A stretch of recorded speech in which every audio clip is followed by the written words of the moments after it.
Bonjour à toutes et à tous. J'espère que vous m'entendez bien et que vous pouvez me voir sur le côté de votre écran. Et donc, bienvenue à ce webinaire de l'Institut français d'Allemagne sur le prix des lycéens allemands. Aujourd'hui, vous allez rencontrer 5 intervenantes. On est nombreux. Vous aurez la chance de rencontrer Hélène Monfeuillard qui est à ACF, Anne-Sophie, Anne, Amélie, Elisa qui se présenteront dans un instant. Avant qu'on débute, comme toujours, je vous fais le petit point technique avec les différentes manières d'interagir pendant ce webinaire. Donc, vous avez, comme toujours, l'onglet discussion, l'onglet questions et réponses et l'onglet sondage que nous allons utiliser aujourd'hui. Vous verrez, vous aurez une petite pop-up sur votre écran et vous pourrez répondre au sondage si vous le souhaitez. En cas de problème technique, vous pouvez toujours nous contacter via le chat ou directement contacter Oriane par email. Vous le savez, les webinaires sont enregistrés et seront ensuite publiés sur notre page YouTube sur le coin des profs. Et enfin, à la fin du webinaire, vous obtiendrez un certificat de participation. Donc, aujourd'hui, on a 4 gros points sur lesquels discuter. Donc, le prix des lycéens allemands, le jury littéraire de 2022-2023. Ensuite, vous aurez l'opportunité d'échanger avec les rédactrices de nos 3 dossiers pédagogiques et d'en apprendre un peu davantage sur la structure de ces dossiers. Et puis, on fera un dernier point assez rapide sur le calendrier pour cette année. Et donc, sans plus tarder, je laisse la parole à Anne-Sophie. Bonjour, je suis Anne-Sophie Guéret-Klotz. Je travaille chez Ernst Klett Sprachen en tant que directrice éditoriale et j'accompagne le prix de lycéen allemand depuis maintenant très longtemps, depuis 2008. Je voulais vous expliquer les modalités d'inscription au prix des lycéens allemands, car elles ont changé depuis 2 ans déjà. Je vais donc vous poser d'abord des questions ou une question. Le sondage numéro 1, c'est avez-vous déjà participé au prix de lycéen allemand avec vos élèves?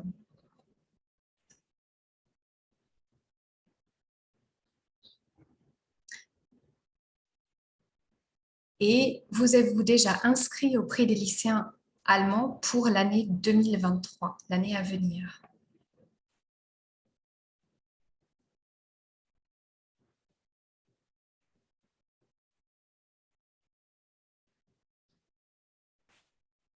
Est-ce qu'on peut avoir les résultats du sondage en direct ou pas? Et parfait, merci beaucoup. Donc oui, vous avez déjà participé à 50% au prix lycéen allemand et 50% non. Okay. Et vous êtes déjà inscrit à 30% et 70% pas encore. Donc j'espère que nous allons vous convaincre aujourd'hui de participer au prix des lycéens allemands. Vous en saurez plus très très vite sur le choix des livres et sur les dossiers pédagogiques. Pour ma part, je vais vous présenter maintenant les modalités d'inscription. Donc, je vais partager mon écran.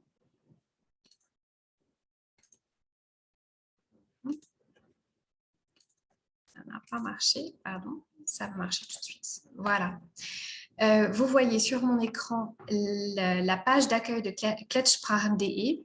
Pour vous inscrire au prix de lycéen, il vous suffit de compléter l'adresse klettsprachen.de avec un / PDL et d'appuyer sur la touche Entrée. Vous arrivez directement sur notre landing page du prix des lycéens allemands, le jury littéraire, sur laquelle vous trouvez toutes les informations nécessaires au prix des lycéens allemands. Donc, depuis quand l'initiative, les 2 phases du prix des lycéens allemands.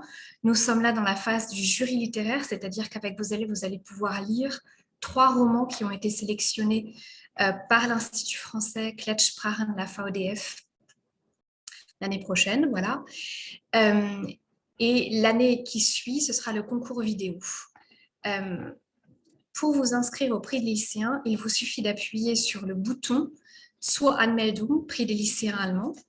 Quand vous faites ça, vous arrivez en fait sur la page d'inscription et là, vous avez 2 chemins pour vous inscrire. Vous avez ici Einloggen, ça c'est pour les enseignants et les enseignantes qui sont déjà inscrits chez Klettsprachen, qui ont déjà un compte chez nous. Et pour ceux qui n'ont pas encore de compte chez nous, il faut d'abord s'inscrire en appuyant sur Registrieren. Une fois que vous avez fait votre inscription chez Klettsprachen ou que vous avez rentré votre code parce que vous êtes déjà enseignante ou enseignant inscrit, vous arrivez sur une page sur laquelle vous vous inscrivez pour le prix de lycéen allemand de cette année, 2023. Et là, il est important que vous donniez le nombre de sets voulus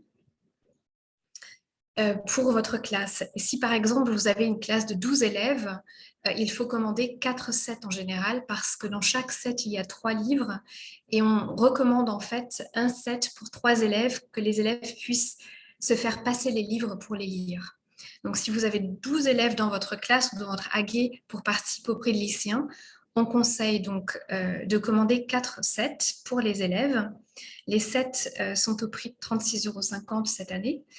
Et quand vous avez fait votre inscription et quand vous avez fait votre commande de sets, donc en donnant nom, prénom et surtout l'adresse de votre école, le nombre de vos élèves et dans quel cours ils sont actuellement, en classe 11 ou en classe 12, en classe 10, en AG, etc.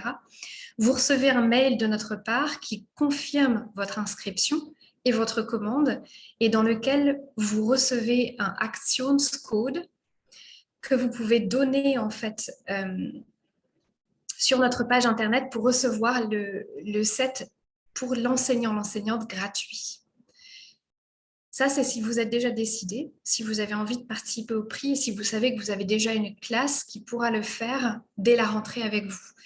Si vous êtes encore incertain, incertaine, parce que vous ne savez pas quel cours vous allez avoir l'année prochaine à la rentrée, ou parce que vous ne savez pas si les livres vont vous plaire et vont plaire à vos élèves, vous avez la possibilité dans notre shop, chez Ernst Klettsprachen, de commander un set de manière payante et de lire les livres pendant les vacances pour vous faire une idée.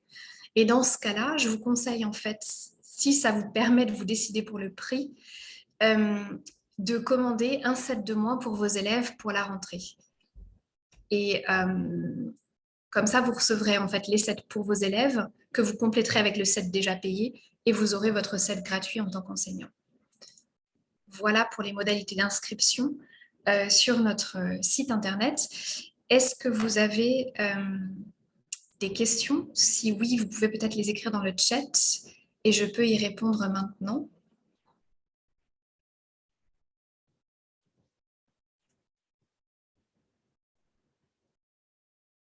Je ne vois pas de questions dans le chat.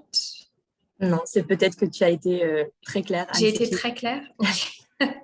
Et puis, s'il y a des questions qui arrivent en cours de route, on pourra les traiter. Mais en tout cas, merci beaucoup. Ok, très bien. Ben, je vous souhaite un bon webinaire. Moi, il faut que je m'en aille, malheureusement. Mais découvrez les livres, découvrez les dossiers. Merci à toutes pour la présentation et à très bientôt. Anne-Sophie, si tu veux une dernière question, question avant de partir. Caroline nous demande si le niveau est trop avancé pour des collégiens. Bonne question. Le niveau est élevé, mais les livres sont tous très courts cette année. Comme c'est de la littérature jeunesse intégrale, c'est un niveau B2. Je pense qu'ils sont lisibles pour une classe 10, mais en dessous, ça risque d'être un peu compliqué. Dans le cas d'une classe de collégiens, je ferai participer peut-être la classe au niveau concours vidéo, quand il n'y aura plus qu'un livre à lire et qu'il y aura des aides lexicales et que les élèves en fait pourront passer à la création en fait et donner leurs impressions via une vidéo. C'est plutôt ma recommandation en fait. Ce serait un peu bête de les frustrer. Voilà. Super. Merci beaucoup. Je vous en prie. Je vous souhaite un très bon après-midi et un bon prix des lycéens. Merci Anne-Sophie. Au Euh, revoir.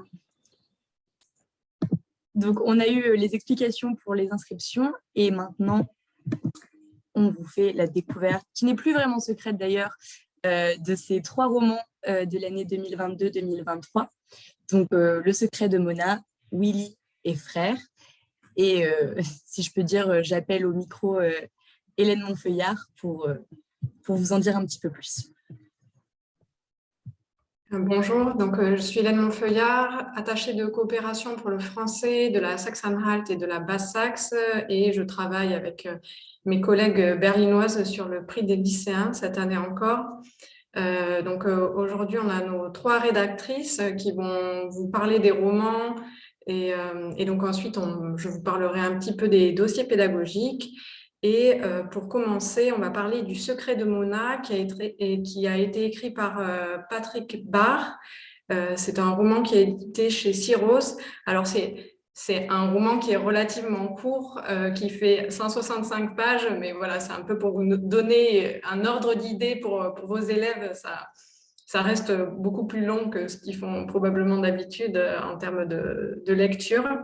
Et je laisse maintenant Lisa qui va nous raconter un peu l'histoire du Secret de Mona. Merci Hélène, bonjour à toutes et à tous. Donc pour me présenter rapidement, je m'appelle Lisa Perdriel, je travaille notamment comme chargée de cours à l'Institut français de Berlin et donc j'ai eu l'occasion de travailler sur le dossier pédagogique du Secret de Mona cette année et je suis ravie. Donc pour faire un petit résumé rapide du roman, donc dans ce livre on suit Mona qui est une adolescente de 17 ans. Donc on la suit dans son quotidien avec son petit frère Justin. Donc Mona, c'est une adolescente qui est loin d'avoir une vie très facile. Elle habite, donc pour situer un petit peu vous avez l'Île-de-France et c'est au sud-ouest de l'Île-de-France, voilà, dans la région de Chartres, du Mans. Et donc on la suit dans sa vie quotidienne et on peut dire que voilà, Mona, elle subit un petit peu un passage un petit peu rapide et forcé de l'enfance à l'adolescence. Donc voilà, un petit résumé rapide du roman.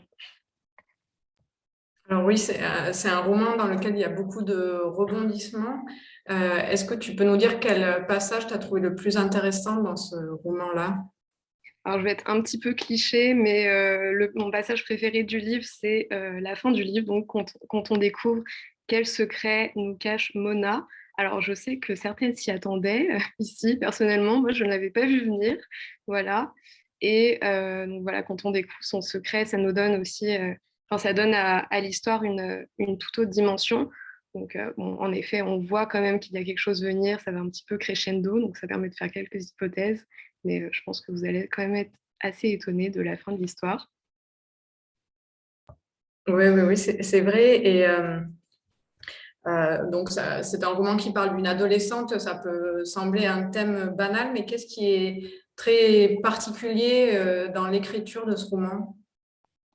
Alors au niveau de l'écriture et du style, on a tout d'abord une alternance de points de vue tout au long du roman. Donc on n'a pas seulement voilà, 2 points de vue, comme ça peut être le cas dans certains livres, mais vraiment une multitude de points de vue, donc des témoignages d'autres personnages secondaires donc, qui passent au premier plan à certains moments.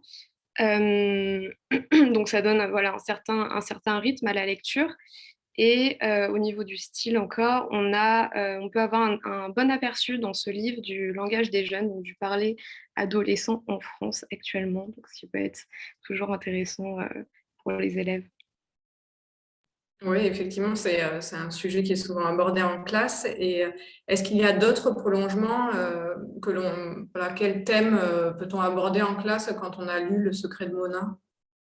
Donc vous verrez à la fin du roman, Patrick Barr le précise, les lieux sont fictifs. Donc voilà, les petits villages mentionnés n'existent pas en France, même si on peut situer grâce à des grandes villes qu'on connaît, donc Le Mans, Chartres, Alençon, etc. Et ça peut être aussi une opportunité en classe voilà, de parler d'une France rurale, peut-être de faire découvrir aux élèves voilà, des réalités qu'ils ne connaissent pas forcément. Donc voilà, ça change un petit peu de Paris et de la Côte d'Azur. Oui, effectivement, et c'est aussi une réalité pour de nombreux jeunes en France comme en Allemagne. Donc ça peut être intéressant. Merci beaucoup, Lisa. Si vous avez des questions, si vous avez envie d'en savoir un peu plus sur l'intrigue, même si on essaie de ne pas tout vous dévoiler, n'hésitez pas à les poser toujours dans la rubrique questions ou dans le chat. Donc maintenant, nous allons parler du roman Willy, qui a été écrit par Marie Sellier et publié aux éditions Thierry Magnier. C'est un roman qui fait 90 pages environ. Et donc, c'est Anne qui a rédigé le dossier pédagogique et qui va vous parler de cette histoire. Voilà, oui, bonjour tout le monde. Donc, je suis Anne Auneux, je suis prof au Fraunhofer Gymnasium de Mayence et j'ai aussi travaillé à l'Institut français, dont notamment l'écriture de plusieurs dossiers pédagogiques. Alors, j'ai travaillé cette année sur Willy, qui est vraiment un livre très bien. Donc Willy, ça raconte l'histoire d'un jeune Africain de 10 ans.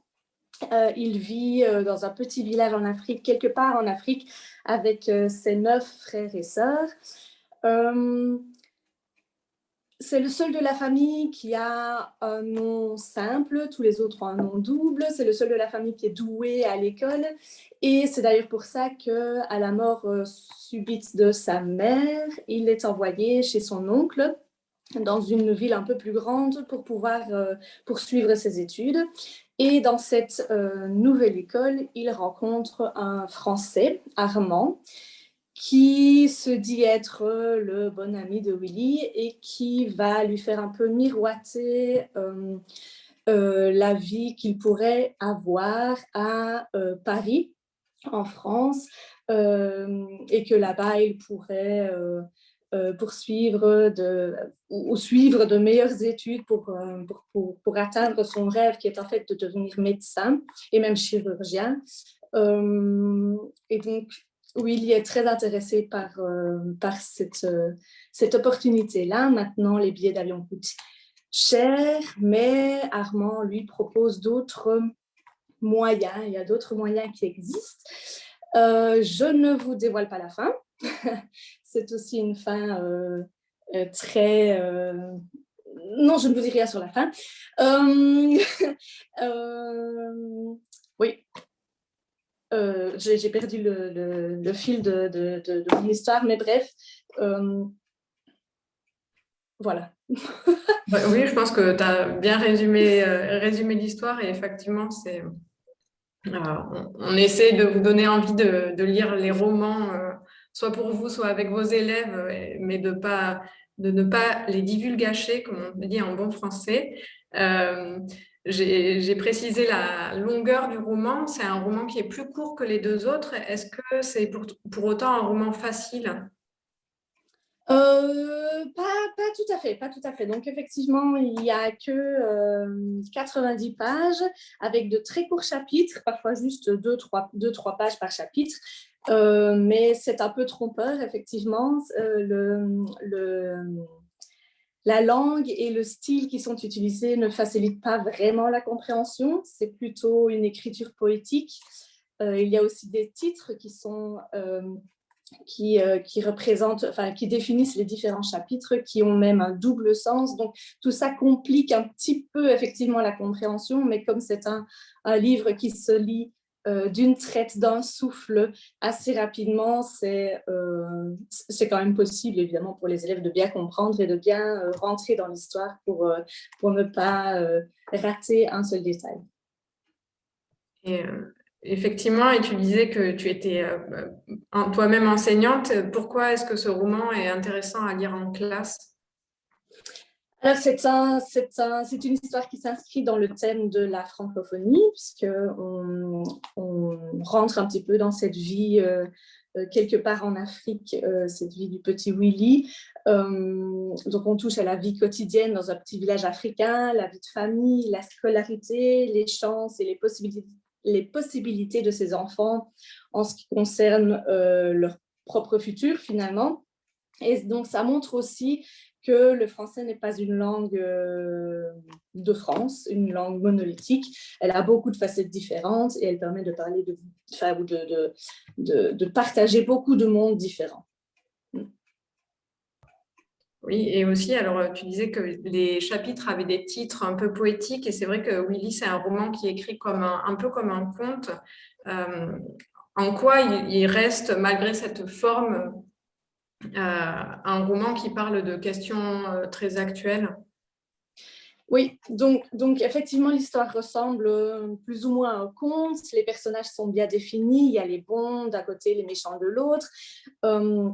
Et en plus de ça, les lieux, comme dans Le Secret de Mona, n'existent pas en Afrique, donc ça pourrait se passer peu importe en Afrique et même peu importe dans le monde entier finalement, parce que le thème ou le sujet très actuel de ce livre, c'est effectivement l'immigration ou la clandestinité, ou même ici, l'immigration clandestine. Et donc, le fait que les personnages et les lieux n'existent pas en réalité permettent vraiment de reporter cette situation à une situation générale d'immigration sauvage, d'immigration clandestine. Et Willy est un petit peu celui qui représente ces jeunes qui veulent sortir de leur propre quotidien et en pensant qu'ils ont d'autres possibilités plus tard, ou plus loin, ou à un autre endroit, peu importe les dangers qu'ils doivent prendre finalement. Oui, effectivement, et je pense que les élèves là peuvent vraiment rentrer en empathie avec ce personnage, et ça fait, enfin, voilà, ça peut aussi contribuer à l'intérêt de ce roman-là. Merci beaucoup. Encore une fois, n'hésitez pas si vous voulez en savoir plus. Et donc maintenant, on va passer au troisième roman qui s'appelle Frères, point d'exclamation, qui a été écrit par Jean Thévelis et édité chez Magnard. C'est un roman qui est à peu près aussi long que Le Secret de Mona, donc il fait à peu près 170 pages. Et c'est Amélie qui a pris en charge la rédaction du dossier pédagogique et qui va vous faire un petit résumé de ce roman-là.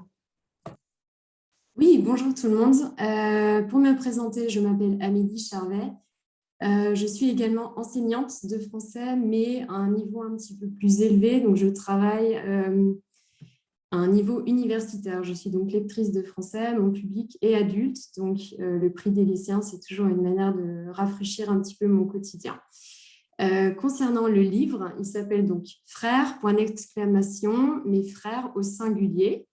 La particularité, par contre, c'est que ce roman ne parle pas d'un seul frère, mais de deux frères, Eddie et Diego. Alors, ce sont deux frères, deux adolescents qui sont très, très différents l'un de l'autre. Ici, c'est un peu moins exotique, donc ils habitent en région parisienne, dans une banlieue de la région parisienne. Et ce roman, en fait, va suivre un petit peu leur quotidien sur 3 jours à peu près. Donc, l'intrigue se passe très vite et va suivre donc le quotidien de ces deux frères que tout oppose un peu autour d'un point central. Donc, pour Diego, qui s'intéresse à la danse, cela se passe autour de son audition pour entrer dans un lycée spécialisé. Et pour Eddie, qui est l'opposé de son frère, cela va tourner autour d'une grosse affaire de trafic de drogue. D'accord, alors c'est un thème dont on entend beaucoup parler, voilà, la banlieue et les jeunes. En quoi le roman sort des clichés habituels qu'on entend sur ce thème-là? Les clichés du trafic de la drogue dans les banlieues, oui. Alors en fait, Jean Thévelis, l'auteur de ce roman, est enseignant dans un quartier d'éducation prioritaire, c'est-à-dire dans un quartier un petit peu difficile. Et même si lui, il est enseignant en primaire, il est quand même en contact avec des enfants en difficulté. Et donc, c'est un petit peu ça qui lui a inspiré le roman. Ça donne donc un aspect très authentique parce qu'il est lui-même en contact avec ces enfants-là. Après, ça se détache aussi des clichés parce que le roman, il est très optimiste. C'est un petit peu la différence des films comme La haine ou Les Misérables, où c'est pas forcément très où il n'y a pas de fin heureuse. Le roman, il est beaucoup plus optimiste et on a un vrai message d'espoir parce qu'on arrive à dépasser en fait les stéréotypes des banlieues, donc par rapport au trafic de drogue, puisque Eddie va se battre pour essayer de sortir justement de cette bulle. Et pour son frère, parce qu'on a aussi les stéréotypes de genre. Donc, j'ai expliqué qu'il faisait de la danse, mais voilà, un jeune de banlieue qui fait de la danse est forcément stigmatisé comme étant homosexuel. Donc, on a aussi voilà, ce message de tolérance, d'acceptance par rapport à l'homosexualité. Et voilà, la question aussi de l'isolement des quartiers et de comment est-ce qu'on peut sortir de cet isolement-là. Oui, effectivement, c'est un roman qui est assez optimiste et qui aborde aussi toute cette question des stéréotypes de genre. Quel est l'aspect dans ce roman-là qui te semble le plus intéressant ? Alors déjà, voilà, le travail sur les stéréotypes, mais ce que moi j'ai trouvé très intéressant, c'est au niveau de l'alternance de la narration. J'ai expliqué que l'intrigue, elle se déroule sur 3 jours au maximum. Et en fait, on a une suite d'événements qui sont racontés à la suite les uns des autres, de la perspective du frère et ensuite de l'autre frère. En plus de ça, toute l'histoire, elle est racontée à la première personne. Donc, on est une fois dans la tête d'Eddie, une fois dans la tête de Diego. Ce qui veut dire qu'on a vraiment des actions qui sont très réelles et très captivantes. Et ce que j'ai trouvé très intéressant aussi, c'est au niveau du registre de langue qui est choisi, puisque les 2 frères n'ont pas le même caractère et donc ils n'ont pas la même façon de s'exprimer. Donc, on a vraiment 2 narrateurs différents dans un seul roman. Oui, effectivement, et leur langage est aussi différent que leur personnalité. Et est-ce que cette alternance des narrateurs, elle rend la lecture de frères particulièrement difficile ? Bien, je dirais que non, parce qu'en fait, comme on aborde ces événements de 2 perspectives différentes, on a vraiment 2 angles pour approcher en fait cette histoire-là. Donc, on a 2 perspectives différentes avec des détails différents. Moi, j'ai trouvé que ça rendait un petit peu la compréhension plus facile, justement. D'accord, oui, effectivement. Et au niveau de la langue ou du style d'écriture, est-ce que tu jugerais ce roman complexe ? Non, pas nécessairement. Peut-être un petit peu dans les premières pages, l'instant de s'habituer au langage des cités, des jeunes. Mais je trouve qu'au niveau de la langue, c'est un roman qui est très accessible. Et les mots reviennent de toute manière. Donc, on les a vus une fois, ensuite ils reviennent. Donc, pour moi, la langue ne représente pas du tout une barrière. D'accord. Ben, merci beaucoup, Amélie. Il y a des premières questions qui arrivent. On va tâcher d'y répondre tout de suite. Maintenant qu'on connaît un tout petit peu mieux les 3 romans qui sont sélectionnés cette année pour le prix des lycéens, je vais parler des dossiers pédagogiques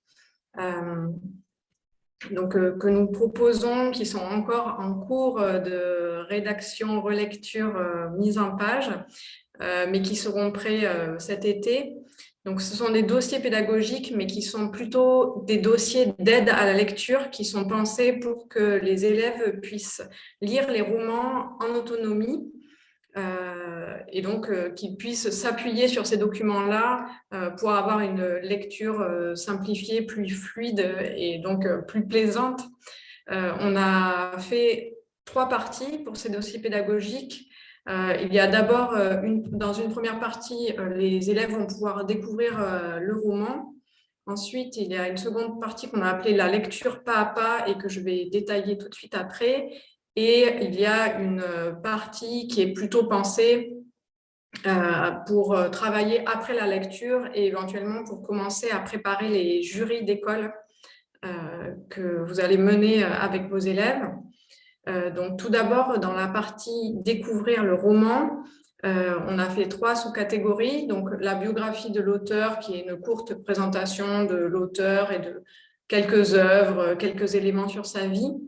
Ensuite, il y a quelques mots de l'auteur sur le roman. Donc, nos rédactrices ont posé des questions aux auteurs et donc on a leurs réponses. Et enfin, il y a une rubrique avant de lire le roman qui est un éclairage sur un élément important. Et donc, avoir cet éclairage va permettre aux élèves de ne pas manquer un aspect important du roman et de mieux pouvoir s'y plonger.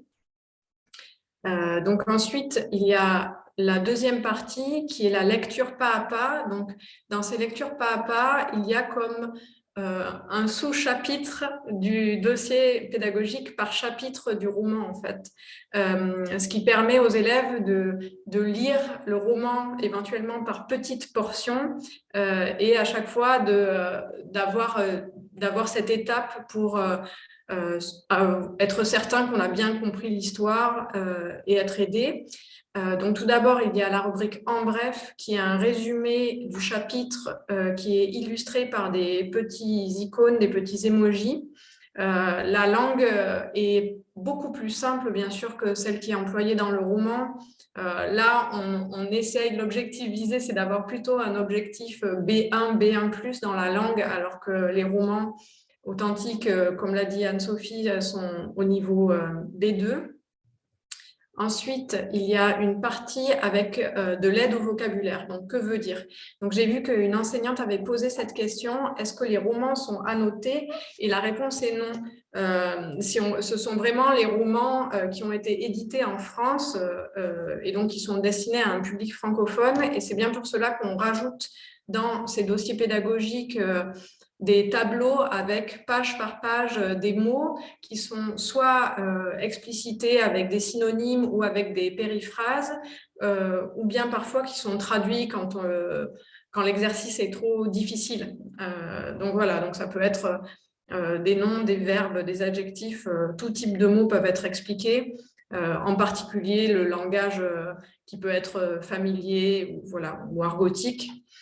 Ensuite, il y a une troisième partie dans cette fiche par chapitre, dans cette lecture pas à pas. Ce sont des questions qu'on dit fermées, donc soit des questions à choix multiples, soit des questions vraies ou faux. L'idée est là de poser des questions aux élèves pour voir s'ils ont bien compris ce qui se passait dans le roman ou bien les émotions des personnages. Mais on essaye de faire des questions auxquelles on peut répondre de façon un peu rapide parce que l'idée, c'est de ne pas leur rajouter trop de travail de lecture ou d'écriture là pendant la phase où ils sont en train de lire et où on ne veut pas trop rajouter du travail à cette tâche qui est quand même assez difficile. Et ensuite, après cette partie comprendre l'essentiel, il y a une autre rubrique que nous avons appelée aller plus loin, qui n'est pas présente dans tous les chapitres, mais seulement quand c'est pertinent. Et l'idée, là, c'est de donner des ressources sur un point intéressant du chapitre. Donc là, vous avez un extrait du dossier pédagogique de Willy, et il y a des éléments sur la scolarité en Afrique, qui est bien sûr qui est assez différente de celle en Europe. Et donc, ça permet aux élèves d'approfondir un sujet qui est abordé dans le roman, dans le chapitre d'un roman. Et donc, pour chaque chapitre, la structure de ce dossier pédagogique est toujours identique. Et à la fin des dossiers pédagogiques, il y a une dernière partie qui s'appelle « Après la lecture », donc dans laquelle il y a le roman en un coup d'œil, qui sont des graphiques, des organigrammes dans lesquels on va pouvoir avoir un aperçu de tous les personnages du roman. Donc là, vous voyez, c'est celui de Frères avec les deux frères Eddie et Diego. C'est un roman dans lequel il y a quand même beaucoup de personnages. Donc, ça peut permettre, pendant la lecture, soit de jeter un coup d'œil au cas où on aurait un trou de mémoire et on ne se souvient plus de qui il s'agit. Ça permet un peu de se repérer. Et c'est vrai que quand on lit dans une langue étrangère, on a une beaucoup moins bonne mémoire en fait, de ce qu'on a lu. Donc, ça peut être une aide intéressante. mais aussi, une fois que vos élèves ont lu les 3 romans et que vous allez faire votre jury d'école, ça peut permettre rapidement de se remémorer « Ah ok, quels étaient les personnages ?» Et une fois qu'on a les personnages, on arrive plus facilement à se souvenir de l'histoire. Et donc ça peut servir aussi de document intéressant pour se remettre les 3 romans en tête avant de mener son jury d'école. Donc voilà, donc ça, il existe dans chaque dossier pédagogique un tel organigramme. Ensuite, il y a une autre partie qui est réfléchir autour du roman, qui permet aux élèves de commencer à échanger plutôt entre eux et pour soi, de faire un peu un travail d'introspection sur ce qu'on a retenu du roman, comment on le résumerait et voilà, et travailler un peu sur un axe particulier du roman. Et la dernière partie, ce sont des questions, donc ton avis sur le roman, qui sont aussi une phase un peu préparatoire au jury d'école, où on va commencer à dire ce qu'on a aimé, ce qu'on a moins aimé, ce qu'on retient peut-être des romans. Et ensuite, ça va permettre de rentrer dans les phases de jury que Swazik va vous rappeler maintenant. Oui, merci beaucoup Hélène. Je vous fais un tout petit récapitulatif du calendrier et ensuite, comme Hélène l'a dit, n'hésitez pas si vous avez des questions, que ce soit sur un des 3 romans ou sur les dossiers pédagogiques, parce que vous avez la chance d'avoir là tout de suite connecté 4 personnes qui ont énormément travaillé dessus, donc n'hésitez pas à en profiter. Et donc pour le calendrier des jurys, alors Anne-Sophie l'a dit au début, de manière générale, pour vous inscrire au prix des lycéens allemands, le jury littéraire, vous avez jusqu'à la fin octobre. Ensuite, pour vous inscrire au jury d'établissement, vous avez jusqu'au 19 décembre. Donc, il suffit de contacter, vous avez normalement des vadémécum dans chaque land pour dire que vous souhaitez participer. Vous pouvez ensuite organiser votre jury d'établissement jusqu'au 10 février 2023. Donc, ça vous laisse une marge assez large pour vous organiser dans votre école. Ensuite, du 1er mars au 8 mars, en fonction de votre région, il y aura le jury régional qui est organisé par l'attaché de coopération pour le français de votre langue. Et enfin, le jury fédéral aura lieu vendredi 31 mars. Il aura lieu en ligne et donc ce sera avec les délégués élus au jury précédent. Et donc cette année, enfin en 2023, la foire du livre aura lieu du 27 au 30 avril, ce qui laisse un bon mois de préparation aux jurys qui participent, aux délégués qui participent au jury fédéral. Toutes ces informations, vous les trouvez sur le site de l'Institut français d'Allemagne, sur le site de CLET, et vous pouvez toujours nous envoyer un mail si vous avez des questions, donc vraiment n'hésitez pas. On est là pour vous aider dans ce processus. Si vous n'avez pas du tout de questions, on ne va pas vous forcer, bien sûr. Mais encore une fois, vous avez la chance d'être accompagnée par Lisa, Anne, Amélie et Hélène. Donc, c'est le moment. Et s'il n'y a pas du tout de questions... Ah si.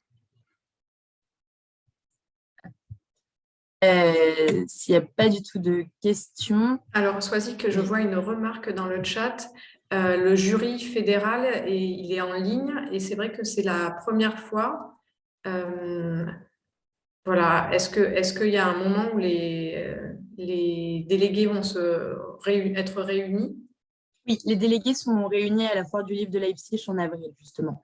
C'est vrai qu'avant le jury fédéral, enfin, avant la pandémie, se tenait en présentiel, mais on s'est dit que voilà, ça avait bien marché en ligne l'année dernière. Ça permet d'enlever pas mal de stress aux délégués qui font leur jury en ligne, mais qui ont quand même l'opportunité de se retrouver 3 semaines plus tard à Leipzig.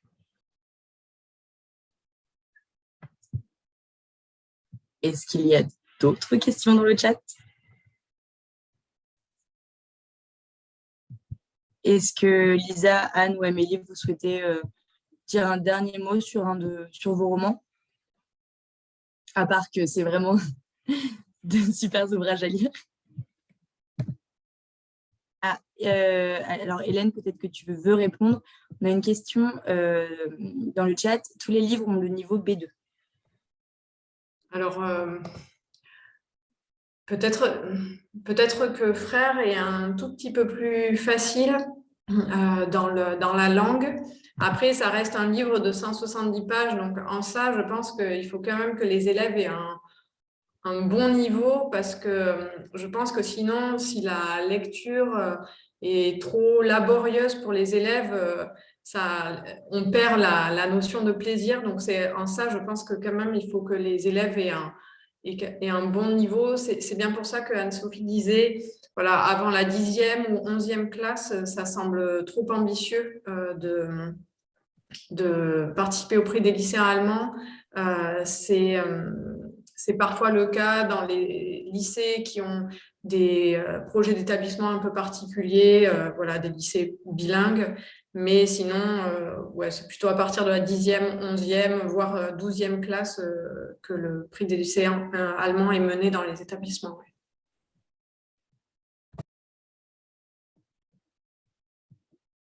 Ouais. Ulrike, tu souhaites voir le calendrier à nouveau. De toute façon, il sera disponible sur le site et en replay sur notre page YouTube, sur le site de CLED. Donc vous n'avez pas besoin de les noter à la main, ces dates, vous les retrouverez assez facilement. On a ensuite une question de Caroline.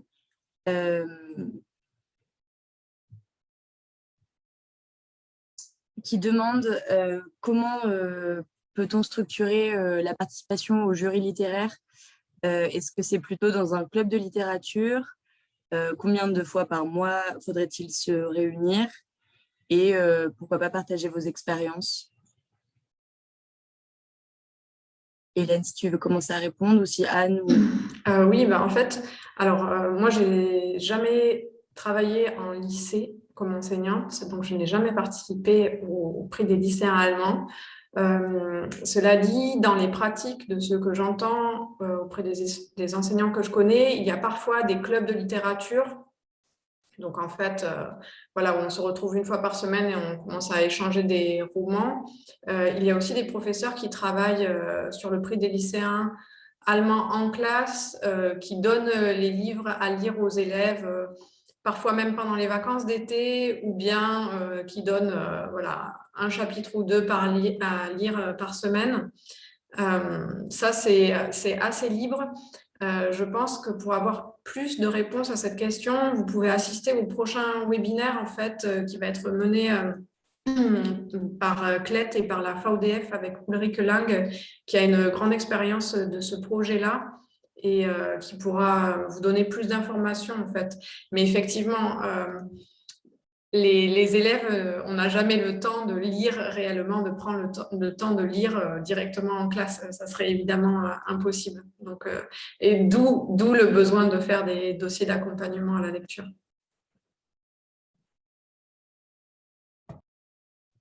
Oui, et si dans le chat, il y a d'autres professeurs, enseignantes qui ont déjà participé au prix et qui souhaitent partager leur expérience, n'hésitez pas. C'est toujours intéressant. Oui, moi, je pourrais rajouter d'ailleurs que je trouve plus intéressant de lancer les élèves dans la lecture des romans au lieu de décortiquer chaque chapitre de chaque roman pour les travailler en classe. C'est un autre travail que de travailler un roman en cours. C'est vraiment un projet à part entière, le prix des lycéens, et c'est vraiment très important, je pense, que les élèves plongent eux-mêmes dans leur roman et fassent l'expérience eux-mêmes d'abord, et d'abord un premier contact avec chaque livre avant de pouvoir en discuter en classe, etc. Donc, je serais beaucoup plus pour laisser libre la lecture des romans et puis être là pour s'il y a des problèmes de compréhension. Il y a les dossiers qui sont là comme soutien, etc. Mais pas trop travailler chapitre après chapitre. C'est plutôt aussi quelque chose de compréhension globale, et puis chacun, comme ça, peut décider s'il aime bien le livre, puisque finalement, c'est ça qu'ils doivent décider à la fin, c'est de trouver le meilleur roman parmi les trois, d'après leur propre ressentiment. Et donc, c'est pour ça que c'est important d'être vraiment jeté dans cette lecture, je trouve. Ouais, merci beaucoup Anne pour cette réponse. Et dans le chat, Ulrike vous a aussi donné le lien pour un mini dossier qui vous donnera aussi des conseils méthodologiques pour travailler avec le prix des lycéens allemands.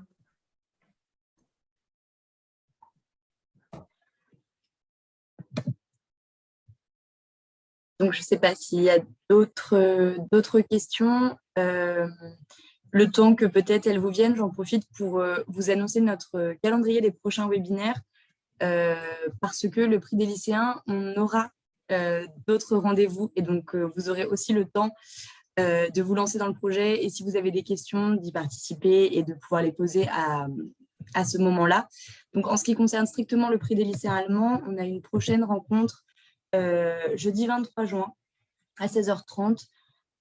Oriane va vous mettre le lien dans le chat. Donc, c'est un webinaire organisé justement par CLET et auquel l'Institut français d'Allemagne participera également. Et ensuite, il y aura également un webinaire à la rentrée de septembre pour, une fois encore, vous apporter un soutien dans ce projet. Donc, vous aurez un suivi assez conséquent jusqu'à la préparation des jurys.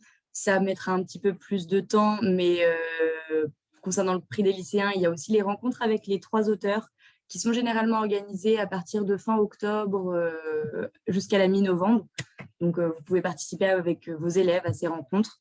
On vous donnera les dates ultérieurement. Et au-delà du PDLA, on a également un webinaire de présentation de la nouvelle sélection Franco-Musique mardi 21 juin à 16h. Et le lendemain, le mercredi 22 juin, nous vous présenterons les coulisses de Cinéfête pour la sélection 2022-2023. Tous ces webinaires, si vous ne pouvez pas y assister, vous pouvez toujours les retrouver en ligne. Et si vous avez... Donc, Oriane vous a mis tous les liens dans le chat. Si vous avez des questions, vous pouvez aussi toujours nous contacter sur nos adresses e-mail. Et puis, pour conclure, Hélène, je te laisse le mot de la fin. Merci beaucoup de votre participation et voilà, n'hésitez pas à tester en fait, à acheter un set de livres peut-être d'abord, même si vous ne participez pas avec vos élèves, ça vous permettra de connaître les 3 romans voilà, qui sont en lice pour le prix des lycées allemands et dont un fera l'objet du concours vidéo l'année suivante. Voilà, le prix des lycéens allemands, c'est un projet ambitieux, mais je pense que c'est vraiment enrichissant pour tous les élèves qui participent. Et voilà, et merci beaucoup et à très bientôt. N'hésitez pas à nous contacter si vous avez d'autres questions.